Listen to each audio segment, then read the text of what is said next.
World War II, a clash of titans, Nazi Germany, the Soviet Union. These two powers reshaped the world, but what if, in some twist of fate, they traded places? Imagine Germany, a communist state facing off against a Nazi-controlled Soviet Union. The very fabric of history unravels. On one side, we have the Soviet Union, now a bastion of Nazi ideology, its vast resources fueled by racial hatred and a lust for conquest. Picture Hitler's ambitions, but with the Red Army at his command. On the other side stands Germany, a communist nation, perhaps allied with a wary West, staring down the Nazi threat from the East. The implications of this swap are staggering.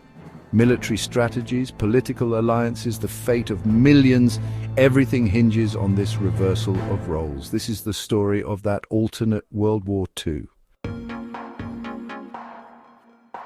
Geography dictates strategy. In our timeline, the vast plains of Russia swallowed the Wehrmacht, the German army. But in this reversed world, the Nazis control those plains. They have the oil fields of the Caucasus, the industrial heartland of Ukraine. Their advance would be a tidal wave. Imagine the shock as panzer divisions, spearheaded by the SS, surge across the Polish plains. Not eastward, but westward.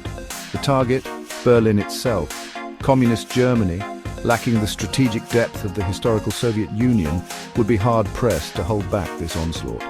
The fighting would be brutal, a clash of ideologies as much as armies.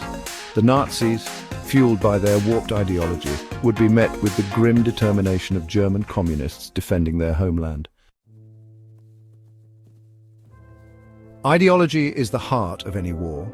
Nazi Germany, driven by racial purity and Lebensraum, would be a terrifying force. But their control of the Soviet Union adds a new dimension. The collectivized farms, the gulags, the machinery of oppression, all would be bent to the Nazi will. Communist Germany, on the other hand, would be fighting a defensive war. Their ideology, stripped of its Stalinist brutality by necessity, would likely be more humane, more focused on survival than global revolution. They would be fighting for their homes, their families, against an enemy that sees them as racially inferior. This ideological clash would shape the conflict. The Nazis, blinded by their own dogma, might overreach, their cruelty sparking resistance. Communist Germany, forced to compromise and adapt, might find strength in unity.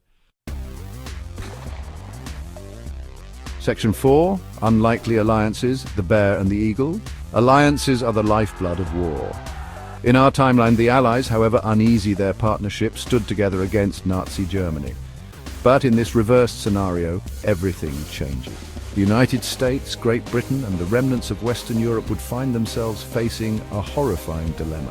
Do they ally with a communist Germany, an ideological enemy, to defeat a greater evil, or do they stand back, hoping that the two totalitarian powers destroy each other? The decision would be agonizing, fraught with moral and strategic complexities. The possibility of a Nazi-Japanese alliance is also thrown into question. Would Japan, with its own imperial ambitions, be willing to play second fiddle to a dominant Nazi regime? Or would they see an opportunity to seize control in Asia, potentially even turning on their former allies? Section 5. Battleground Europe. A different kind of Eastern Front. The Eastern Front of World War II was a meat grinder, a battle of attrition that claimed millions of lives. In our alternate timeline, that front is gone, replaced by a conflict that stretches from the English Channel to the Ural Mountains. Imagine the Battle of Britain, but instead of the Luftwaffe, it's Soviet bombers adorned with swastikas raining death on London. Picture the Normandy landings, but the defenders are not German soldiers, but fanatical SS units drawn from across the Soviet Empire. The scale of the fighting would be immense, dwarfing even the horrors of our timeline. The outcome is far from certain. Communist Germany, backed by the industrial might of Western Europe and potentially the United States, would be a formidable opponent.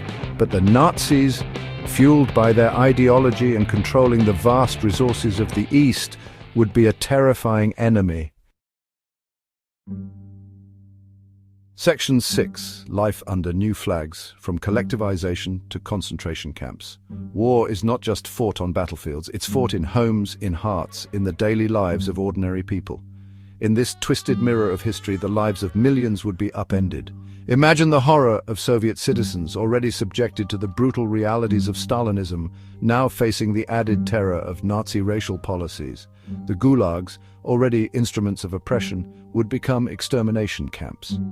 The Holodomor, the man-made famine that ravaged Ukraine, would be dwarfed by the systematic starvation of entire populations deemed racially inferior.